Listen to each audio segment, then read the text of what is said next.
All right, just a couple of quick housekeeping things. We're still waiting on Tony to get back, and I'm letting someone else into the waiting room, but just real quick reminders, we've done this before.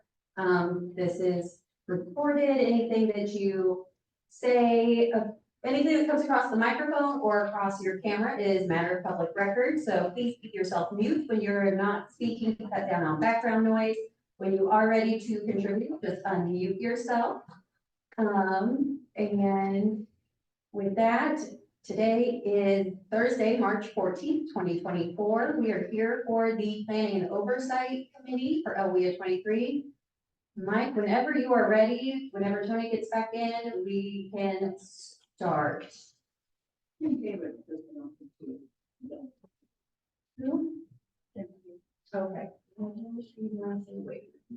So maybe give another minute.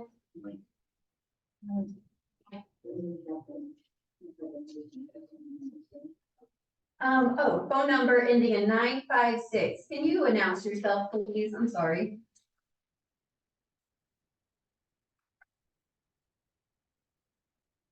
To unmute, I think it's *6.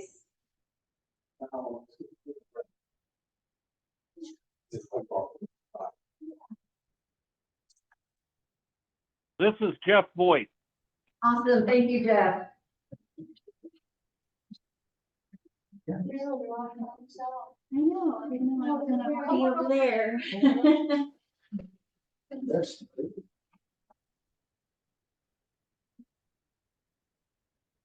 Welcome to the LWIA Quarterly Planning Oversight Meeting. March, can I get a roll call, please? Casey Burkholder. Here. Kevin Booker.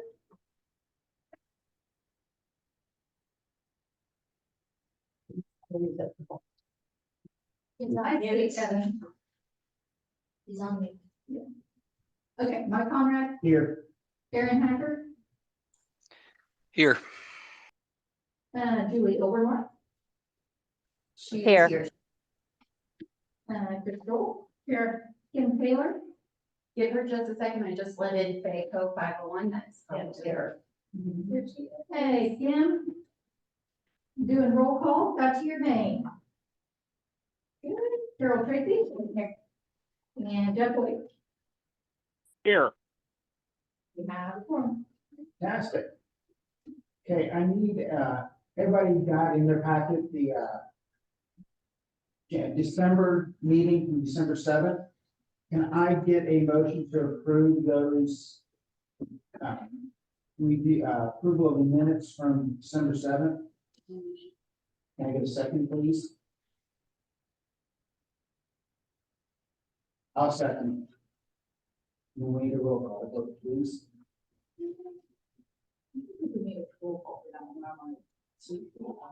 That was mine. Okay. Do not need roll call for that. No. Yep. All in favor, say aye. Aye. Those opposed, Aye. say. Aye. Okay. Conflict of interest. Anybody based on what is on tonight's agenda have a conflict of interest? I see none. I hear none. So I will go ahead to grant recipient fiscal agent reports. Okay. In the packet, we will start with the statement of expenditures for WIA. Right now, we are showing at 53.8% of the budget spent, which 7 out of 12 months is 58.3%, so we are under budget at the moment. The only thing that I wanted to note, I had mentioned before, the retiree health insurance, that one will go over that line item, but the overall fringe benefits should not. There was a change that was notified, I think in July, that percentage went up slightly, that we did not factor into the budget. And the only other thing, the administrative expense for the $50,000, we might not get to 50,000 for the first time ever.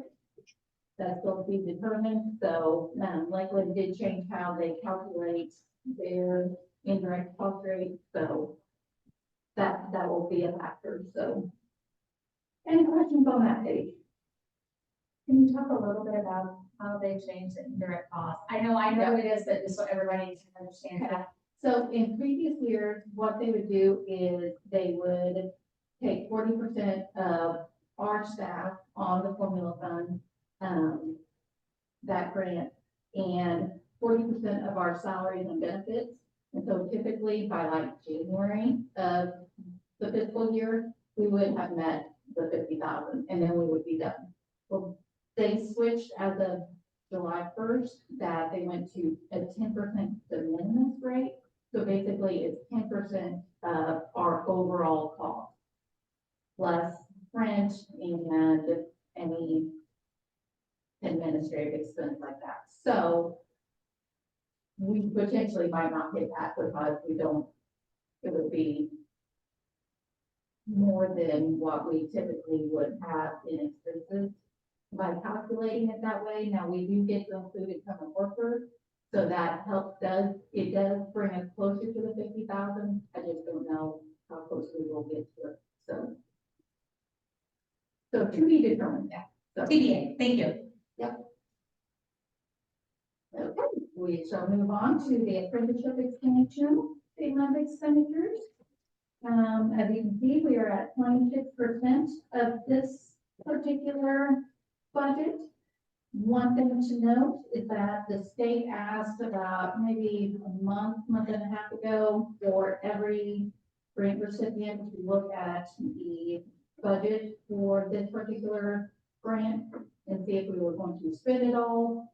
And after doing some evaluating, especially since Devin did not get hired on until mid-October, we determined we would not be spending the full amount. So we submitted a modification. It's actually going to take it down to $83,000. We technically estimated we were probably high in the salaries and benefits by $16,000, but they are letting us move 10,000 of that to employer incentives. So technically only 6,000 is coming off the bottom line. So we just have not received that modification yet. So any questions on that one? Okay. Next is the accounts payable report. A lot of the typical staff payments, and we'll have incumbent worker payments. And that's the bulk of everything. We pay Lakeland for the rent and the administrative cost for several months, so otherwise not a whole lot going on there. So feel free to look that over. Let me know if you have any questions on any of those.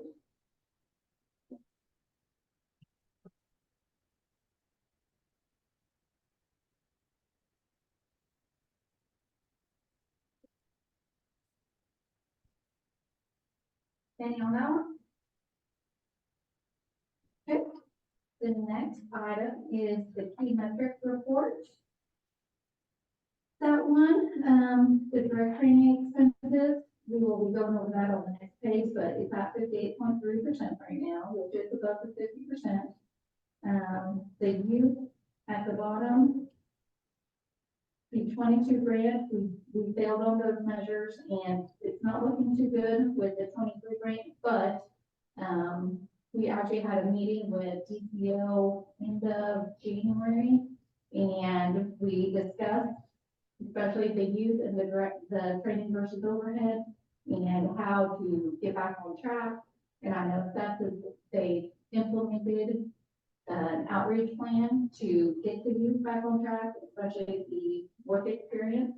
I don't know if there's any updates on numbers that you guys have right on hand that can share, but We have, added 4 since our February meeting. We're adding 4 more in the next week, and we have several potentials. So we are working towards that goal. We've made how many contacts? Probably 300 or 400 contacts, business contacts and youth contacts. So we are working towards that. Our career planners are working really hard to make those contacts, getting out there doing job fairs, career fairs. Doing great. Elaine's leading the pack. The problem is finding the youth. Yeah. Out of school youth. Is that going to GED classes? No, They're in school if they're in a GED class. Thought they were out of school, if they were GD. Not anymore. I thought they were out of school, I don't know why. And even, like, we used to be able to work with, REO in Vandalia. They were considered out of school, now they're considered in school. So RE three, the one that, yeah, Wallerman, yeah, because they don't get cut anymore. Well, she's saying that the people that are in their program are considered in school, not out of school. right. Not that they. The have only to ones- be- Jim Potts sent me a list of the programs in Illinois from the, Illinois College Board. I think I sent that to you. And the closest one to here is Urbana High School. They have some kind of night thing, but all the rest of them are north. But no, we can't use it. As far as they're all considered in school. Can we double check the policy, because I don't understand why if they are adult education with Title II, that they would not be qualified as out of school. It's my understanding We got that it, they're- Jim sent it to us, and with the list from the, yes, from the College Board. That just, it was just from October, I believe, when they had the last meeting. Yeah, we Thanks have, for saying that was the ROE. no, no. Jim So Potts it's, sent us a list. of all- ICCD is saying that they can't be out of school youth under DCEO, just so I understand. We call it, yes. Illinois College Board is saying that. ICCD is saying. I got it, yes. Yeah. Yeah. I didn't read it. I don't agree with it at all, but. Oh, no, we had questions about it, and so we contacted him right after we had that meeting with Brian, and that was the information.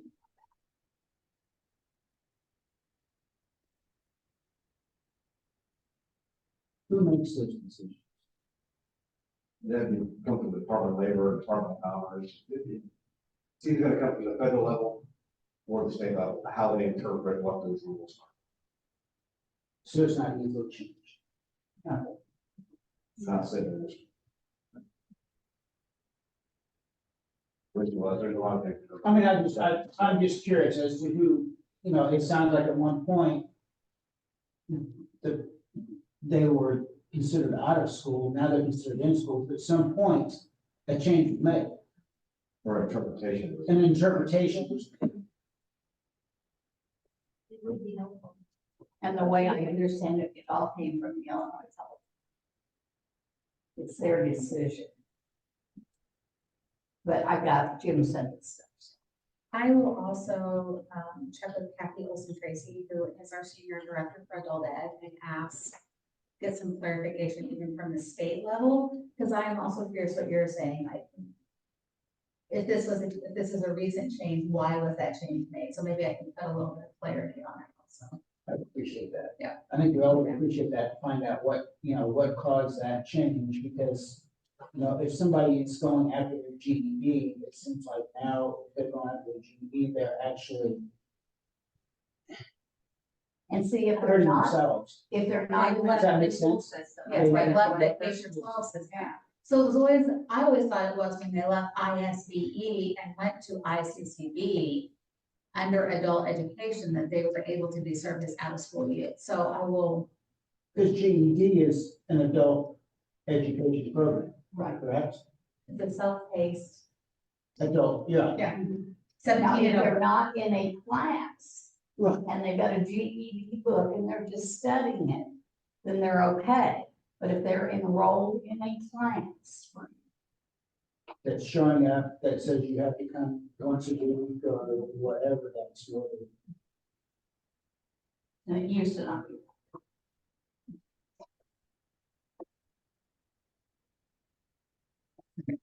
So if anybody knows any out-of-school youth, please send them our way.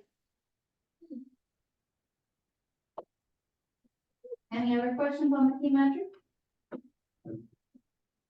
Okay, we'll move on to the adult and disability worker training versus overhead. As you can see, it's at 58.3%. I am anticipating it probably will not happen in the month of February, but hopefully the month of March, fingers crossed.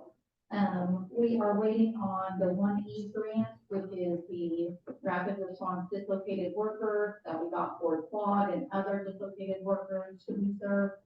We do not have that grant yet. So all these costs, since they're dual enrolled in between 1B and 1E, they've gone in under the 1D and they're part of this population. So I anticipate probably in the month of March numbers, we will be backing out that 1B money, putting it in the 1E, and then that will give us our true formula adult and dislocated worker numbers at that time. I am a little concerned that the overhead has been, that's been a concern, I think, all of this program year.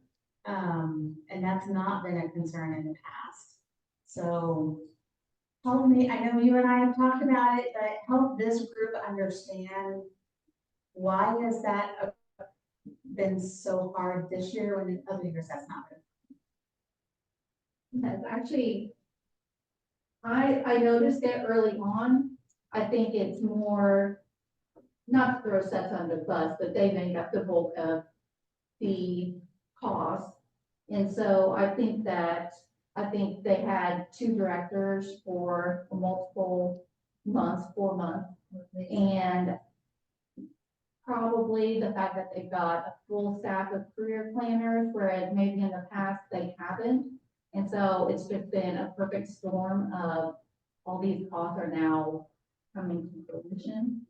And plus, if you have your overhead is at a set amount, you don't have as much to put towards training, so the balance then gets off there. So we definitely are keeping an eye on it. We're hoping that we don't have to, we know that we can use the 1E money as if we do dip below the 50%, we're hoping that it doesn't come to that.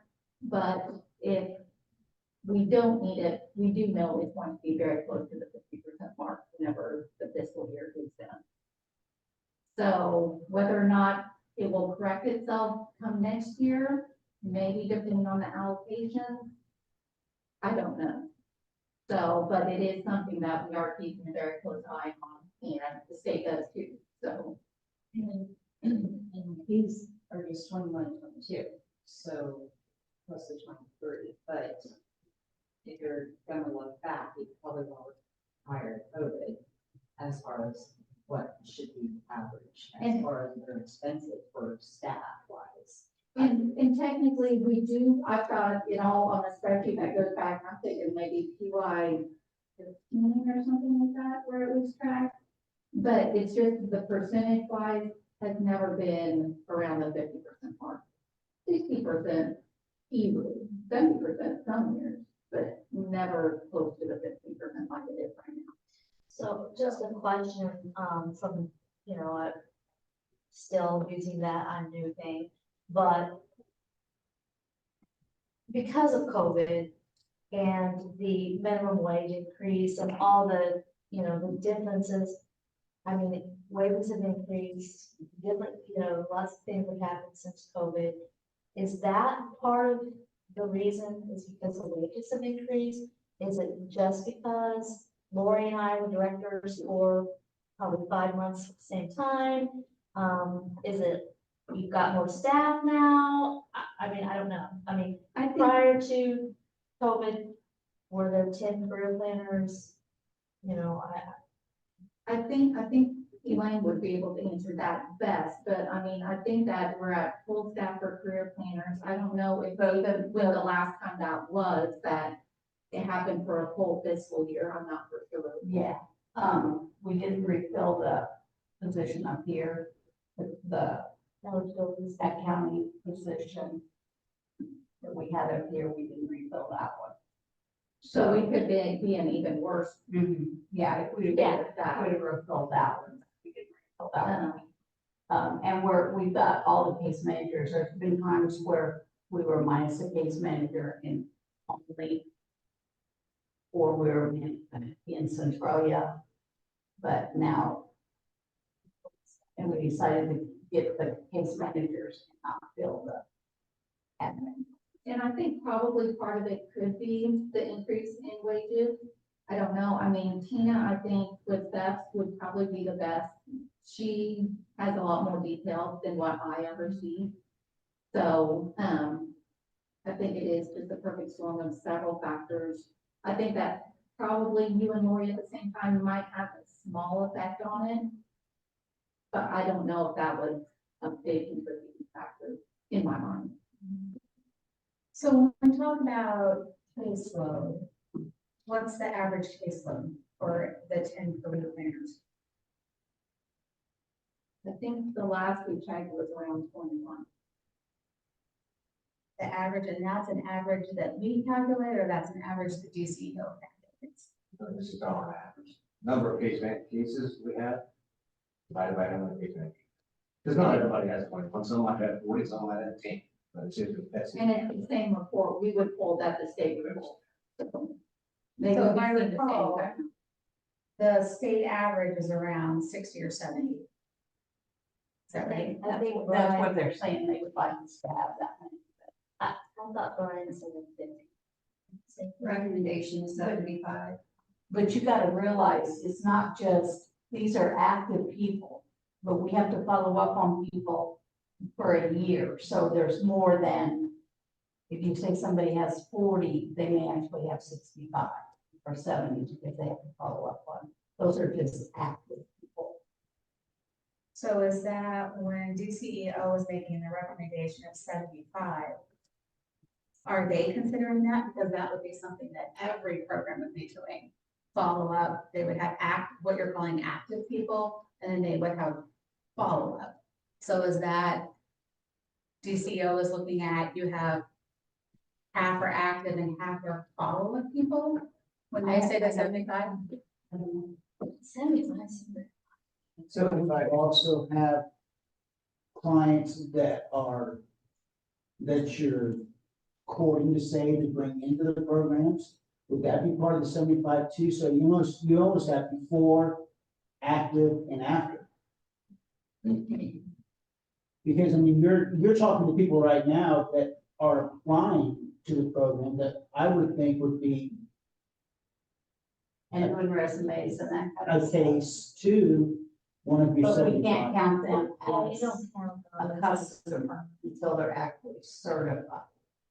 But there's a lot of stuff done with people up front that we. Right. But you understand why I'm going with it, is saying you could have 20 people that are You're working with. working with to get into the programs, 20 people in the programs, and 20 people follow through the program, you got 60.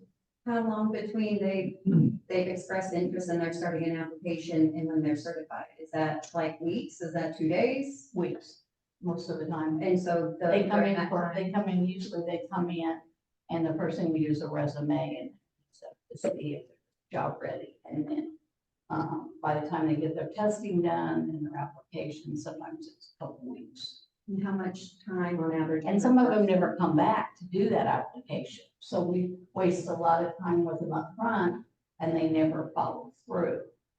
So. Which hopefully you think that maybe they found a job or career they want to go after, and they don't need the services. Or they don't like that, when they do testing. Or. Being honest here. Yeah, this is Kevin. I don't know if you guys can hear me. Yes. Yeah, so, I mean, what works in our LWIA might not work in another LWIA. I mean, we got 13 counties. So if everybody wants us to have 4 case managers and not reach out to those outlying counties, that's what we can do. But we want to be able to reach out to those outlying counties and have staff in all those counties.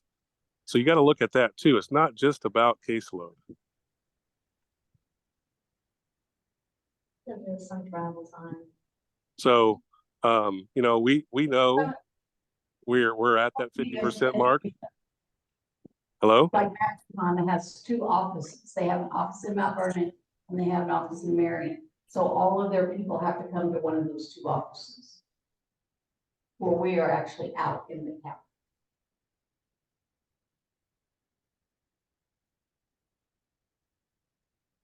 Kevin was getting ready to say something. I don't know that I heard all of what he was saying.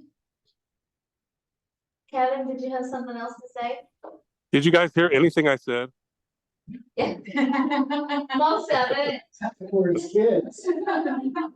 Okay, well, I just wanted to, just kind of say, we know that we're at that 50%. And if a case manager leaves, we probably won't replace them depending on when they leave. If somebody leaves in, Marion, we need to serve Marion County because that is a county that needs our services there. So we will replace that person. But, in other spots where we have more than one case manager and somebody leaves, we won't replace them. But so that's kind of what we're, doing going forward. And like Elaine said earlier, we had one position this year we didn't fill in the main office. So we're going through those processes already. So is the accounting position 100% free? It was actually the eligibility specialist position that we didn't fill. Okay, so We it wasn't did- accounting. It was We switched our eligibility specialist to our account. And just didn't fill the eligibility.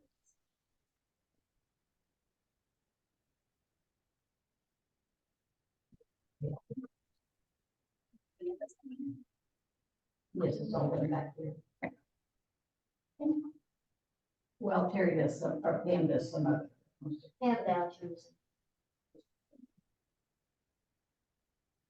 So yes, we are keeping a close eye on it, monitoring it every month, discussing it as we need to. So it is definitely on our radar and Ours. every month. Yes. So any questions on that? I only asked Eddie about it a couple of times a month. I go down to Debbie.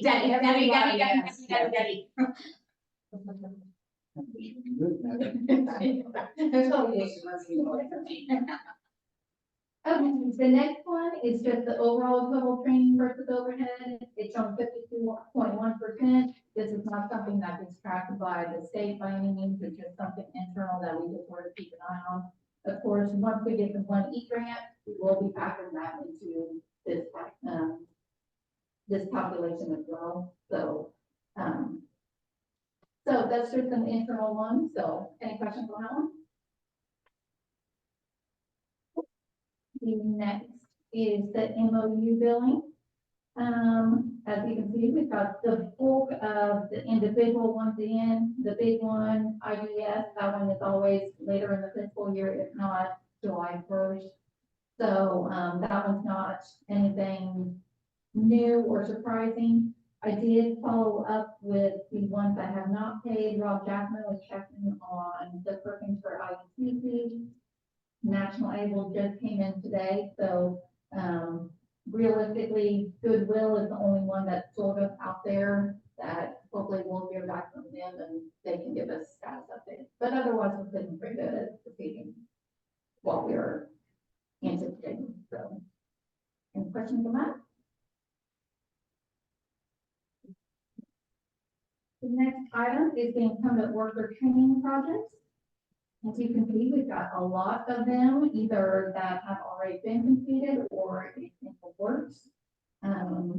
We have, if you look at the bottom, the 23 grant, technically, we were just going to do $100,000, but with the moving of 1D money over to adults, and then, so we don't anticipate any new actual 1D costs for the rest of this fiscal year. So looking at that, it looks like we might need to spend some money to actually get to the 80% obligation rate for the 1D. So we went ahead, we had one for Magoo and Associates here lately. We're like, let's go ahead and put that towards it.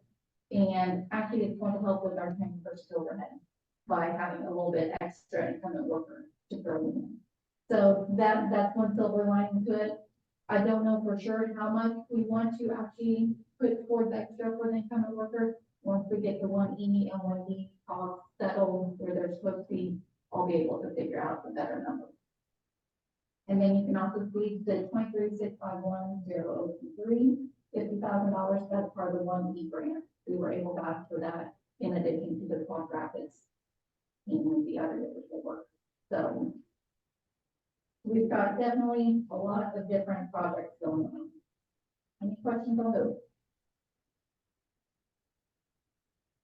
Okay. The other just, general items that I wanted to mention, the field annual monitoring. We do not have an official letter yet, but we're anticipating probably mid-May. That's when it was last year, so they try to keep it about the same time frame. I think there was one meeting that they said they were maybe running a few weeks ahead, but hopefully it's right around the mid-May mark for that, so. New funding and grant modifications, I've already mentioned, but the 1E grant we have applied for, we've gotten the okay from the state, we just don't have any official paperwork, 673,000 for the 1E. And that is going to run us not through June 30th of 2025. So any remaining people that are still on it at that point, we will have to apply for a 1E grant, or it might be so small, we might be able to just go ahead and use the 1E. We'll cross that bridge whenever we do so. But that is through June of 2025. And I've also mentioned we modified the apprenticeship grant, and we have modified the formula grants because they changed something with the accounting up at the state that they don't want you going more than 10% over any budget line item.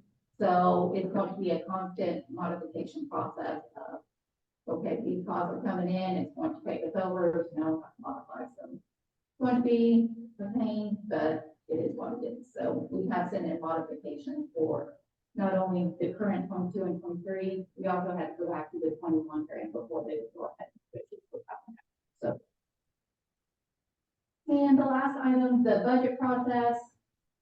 In between now and our next meeting, that will be getting started. Normally the federal numbers come out late April. We get the state allocation typically a few weeks later. So by mid-May, we'll be going full on budget figuring process. So, and then in June, we will then bring the budget to the board for approval. So, any questions on any of that? Good job, Ben. So I do have a question. So you say mid-May and when people know the announcing money.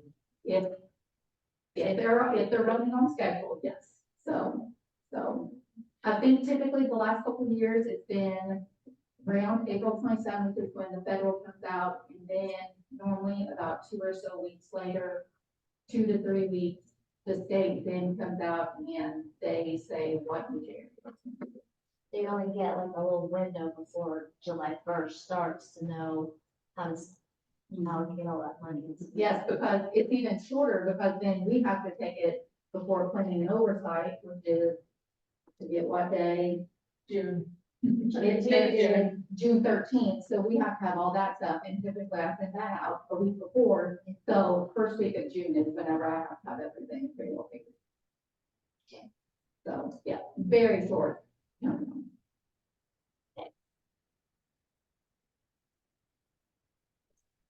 Any other questions?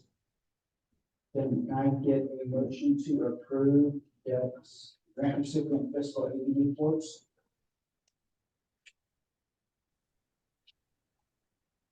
This is Kim. I can make the motion. And can I get a And second, please? this is Julie from Kaskaskia. I will second. Can I be ready to roll call now? Yes. Okay, Casey, Yes. Hannah Busher, Yes. Mike Conner, Yes. Aaron Hacker, Yes. Yes. Julie Overmark, Yes. Crystal. Yes. Kim Taylor, Yes. Carol Tracy, Jeff Wood. Yes.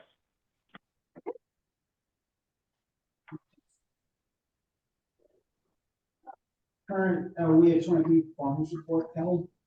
Elaine's gonna do that. Oh, my good.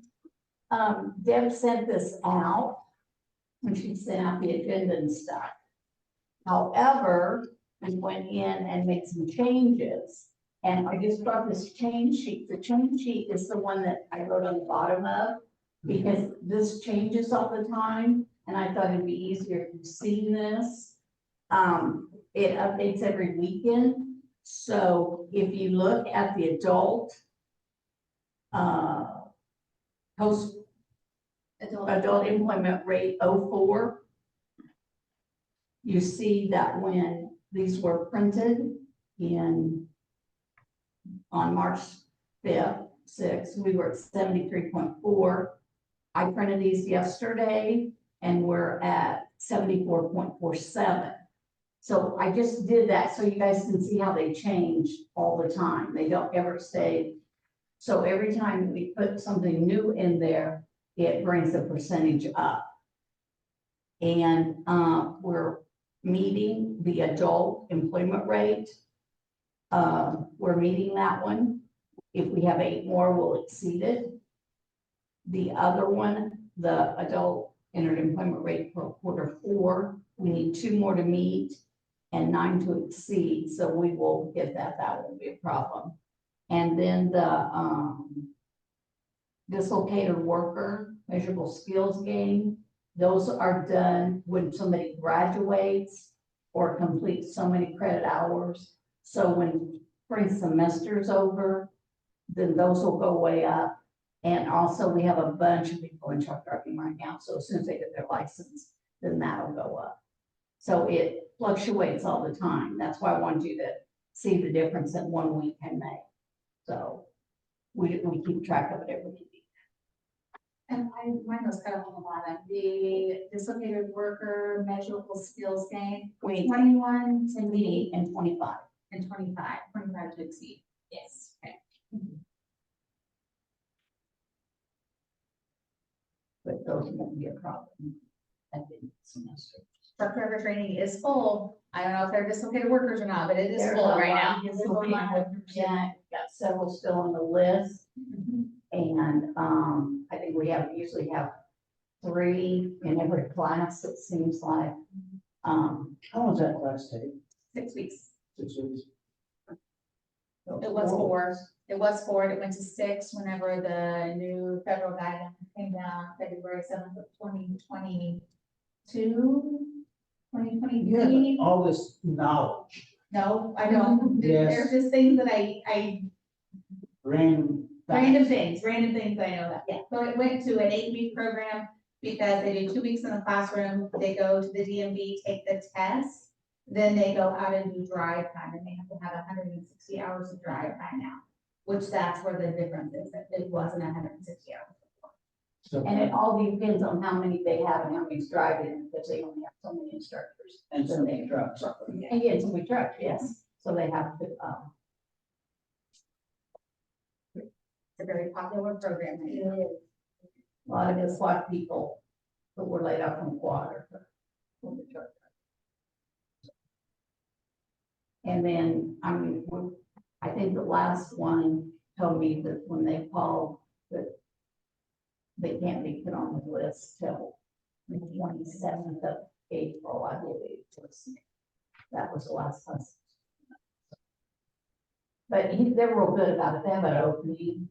They'll call us and say, somebody dropped out, you can put somebody in the class. So It's not all, trying to get something.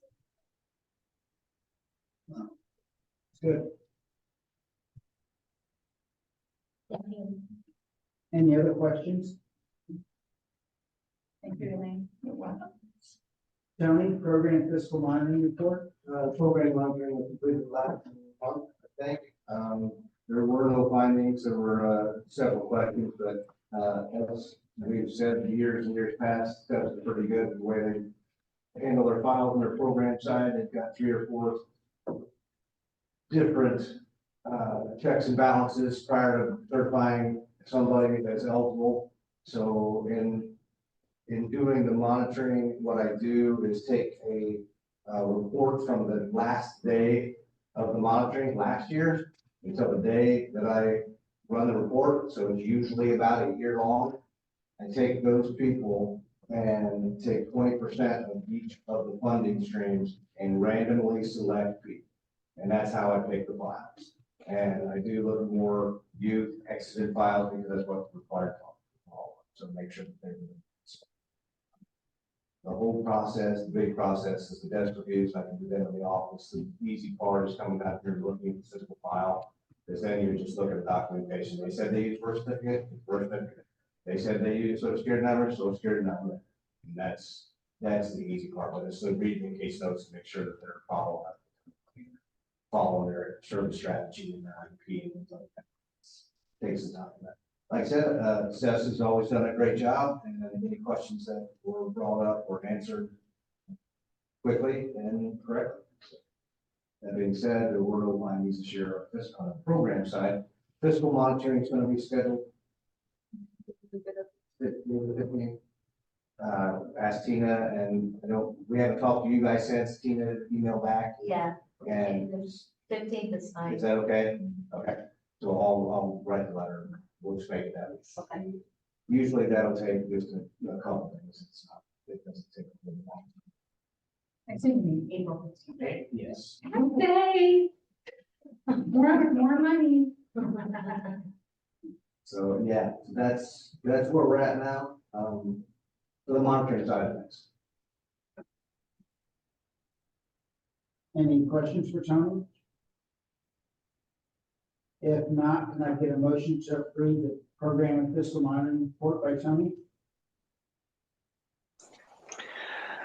This is Aaron Hacker, so moved. Jeff Boyd, second. Do you want me to roll call for that? No.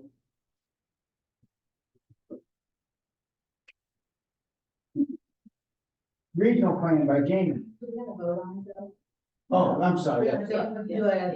All those in favor say aye. Aye. Those opposed, Aye. same sign. Thank you. Regional plan, Jamie. All right, so in the end of December and during January, the regional planning team got together to go through the local workforce innovation area 23 / economic development region 7 regional plan.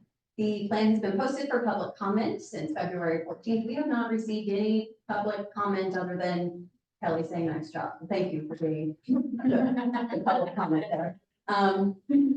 It is a hefty boy, 114 pages, so it is not printed out for you all, but it is available on our website still. There are a couple of just typos that will probably be updated, and then after the plan is approved here and at the board and by the CEOs, it will be submitted onto the Department of Commerce for their final review and approval.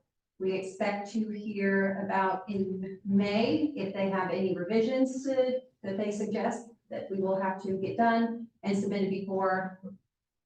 I've already lost the timeline in my head and I had it drilled in there for so long. I think June 15th, we would have to have the revision submitted because the plan goes into effect July 1st. I am very aware that there is some bad weather coming our way, so I'm not going to go through an in-depth summary. Just a quick overview is that our 5 target industries will not change from the previous iteration. So TDL, building and construction, education, manufacturing, and healthcare. Workforce challenges are mostly the same. We do have 6 goals that align with the state's 3 goals.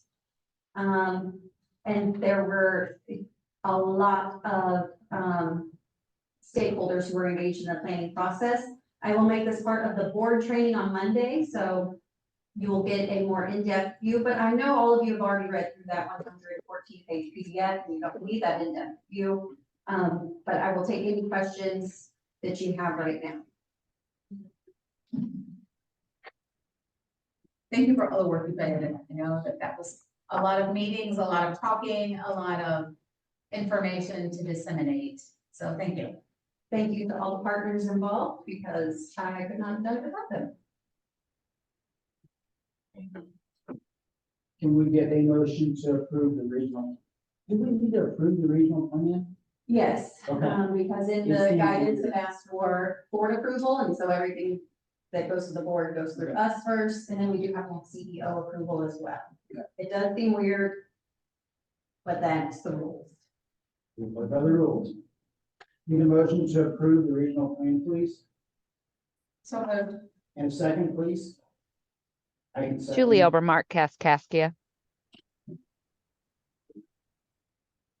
All those in favor say aye. Aye. Those opposed, same sign. Youth needing additional assistance policy revision. Ellie? Elaine's gonna take that one. We changed the youth required additional assistance policy. In order to be an out-of-school youth, you have to have a barrier. And in-school youth has to have a barrier.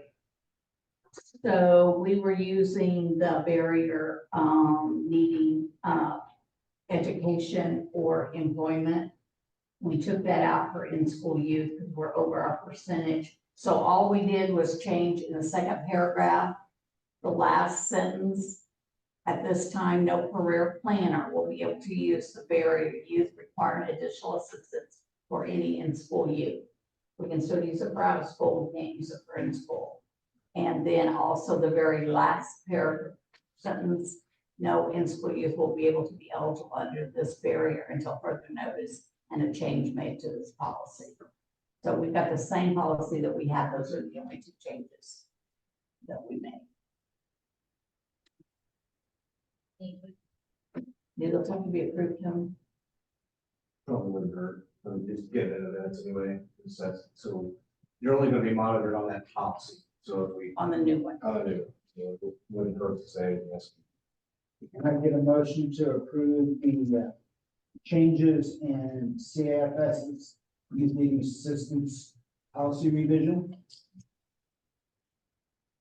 Can I get a second, please? So moved. Kim.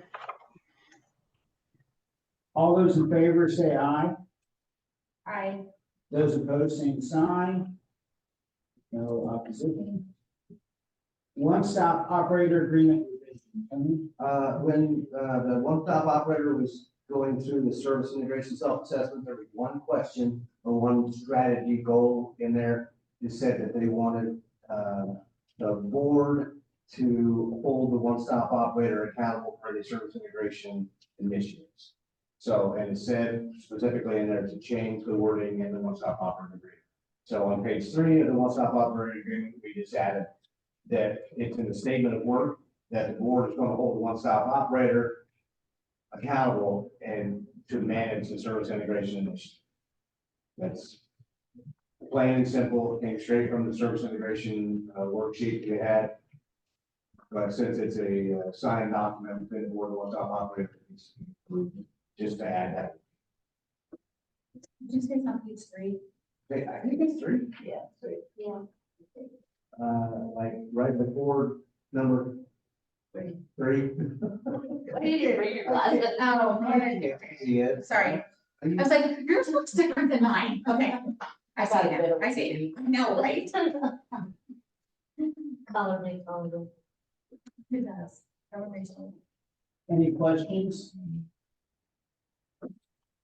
Can I get a motion to approve Tony's one-stop operator agreement revision?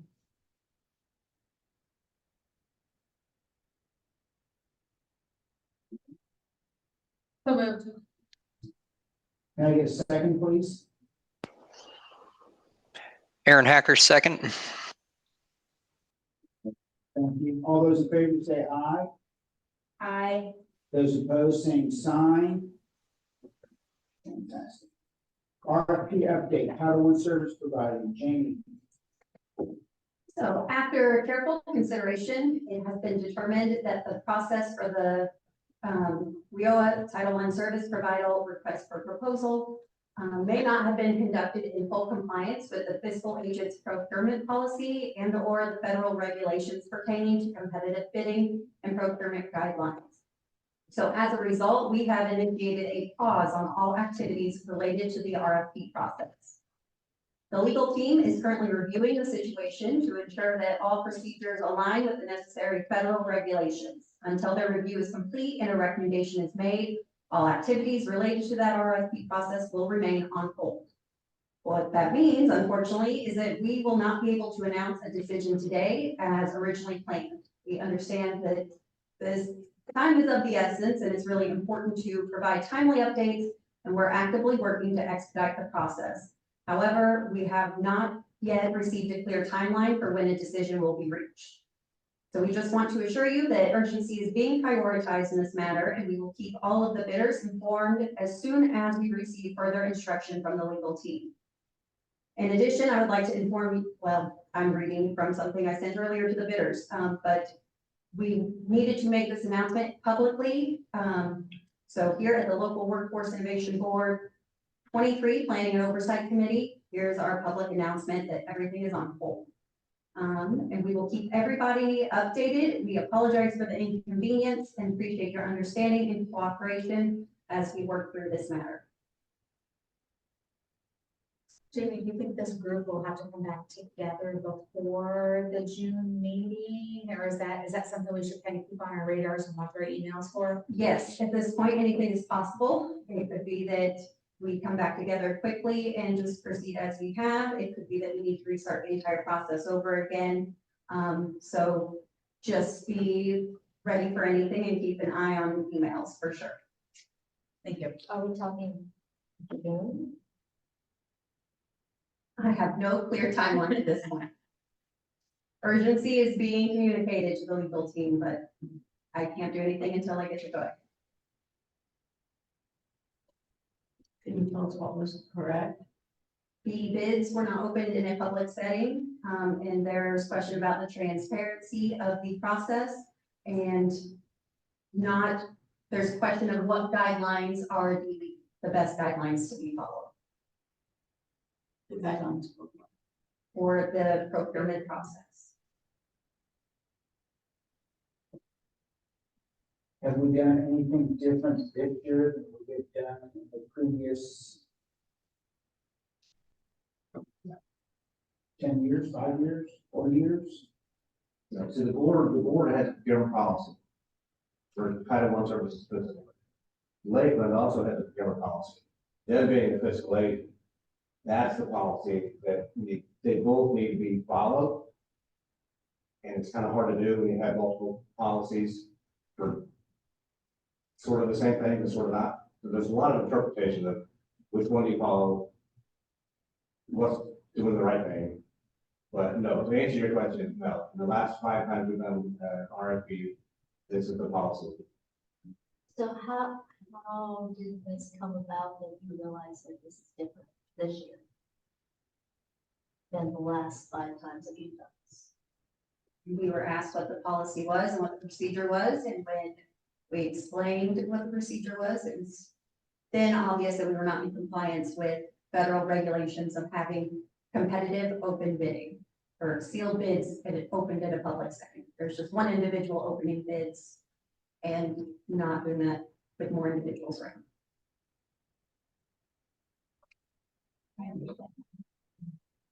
So that's an also an interpretation for a sealed bid. Because there's a review process that goes along. Yes. You're not making a decision based solely on price, or solely on something.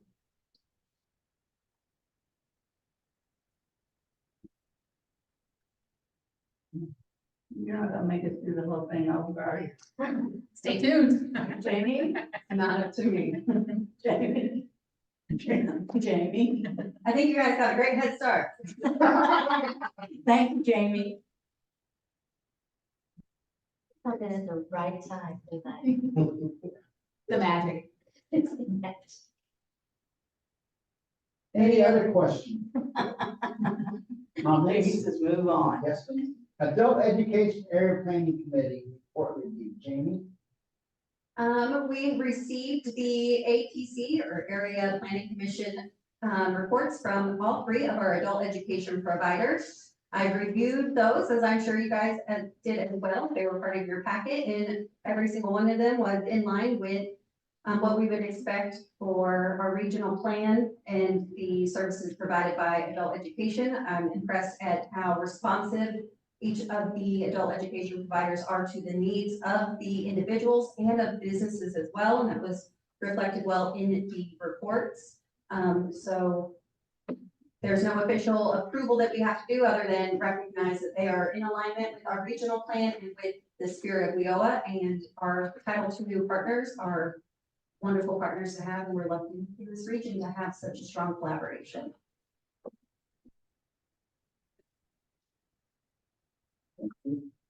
Any other business? We talked about the recertification of the one-stop, because we do have to put a committee together for that. Is that, we talked about that during the one-stop meeting. Is that something that we should talk about here to take to the full board? I don't know that, so I'm asking. That's a good question.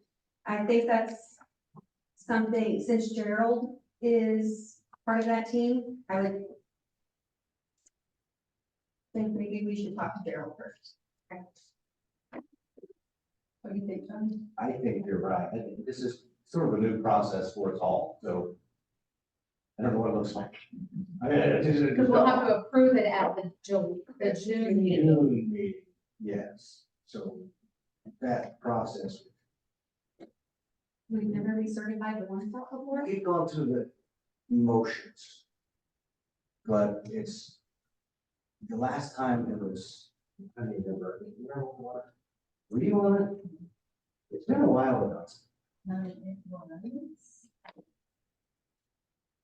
it was the same thing, you had to fill out whatever, and I think it was, you might have been on it, maybe, I don't remember who was on. We do this at the, At the one stop over there. yes, yes. Yeah. It was, So we just met for, we didn't meet long. I don't no, think. it was a very short meeting, and I bet you that was pre-COVID, Yeah, oh, it was definitely pre-COVID, but I just, 18.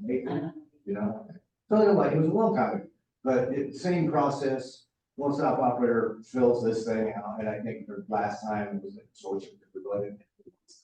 It was a consortium of all of our partners. And so we filled that form out to the best of our knowledge. And I think we met, we went over the answers that were there, went to the one stop. Yeah, everything looks good, and talked to a couple people. Seems how it's working. So yes, this is working in our area. This process might not work in Chicago, but it's working here. Yeah. So, and that's when we go back and forth. So yes, we want to certify. Everything's in place. And there's some questions in there too. We have a MOU that is approved. Well, we haven't approved MOU right now. We're getting, I guess we're not, it doesn't expire. So yes, it's the board certified. We sent out certification back in September. We have no idea. So, but as far as the last certification, yes, 2 years ago, the board was certified. So we answer that question, yes.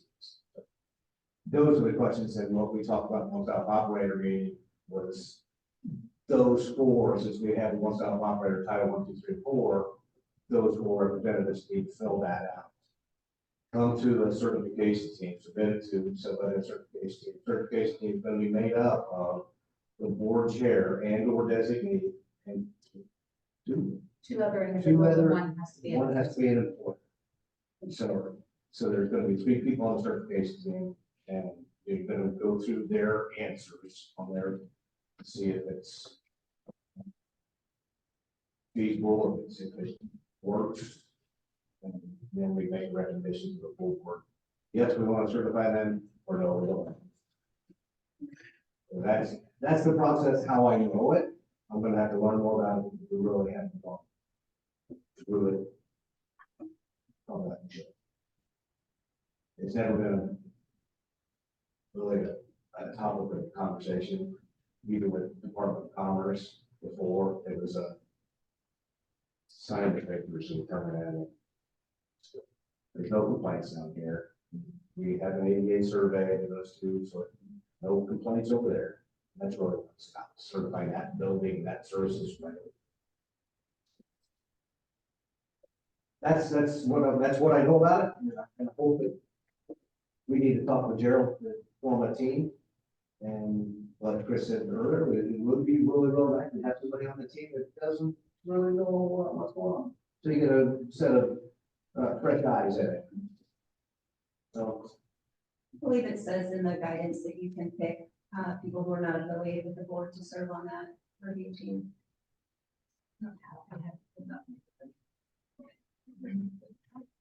So I think there'll be more information after we confer with Gerald, and then most likely you guys will see invitations or requests for volunteers in your inbox. Or a shadowy figure in your office door asking you to please volunteer. Back to the office. Date and time for our next meeting will be June 13th at 4:30. Here, I'm assuming. Yeah. Perfect. Any public comment? If not, a motion to adjourn, please. So moved. And a second, please. All those in favor say aye. Aye. Aye. Opposed, say aye. Thank you. How's the storm looking?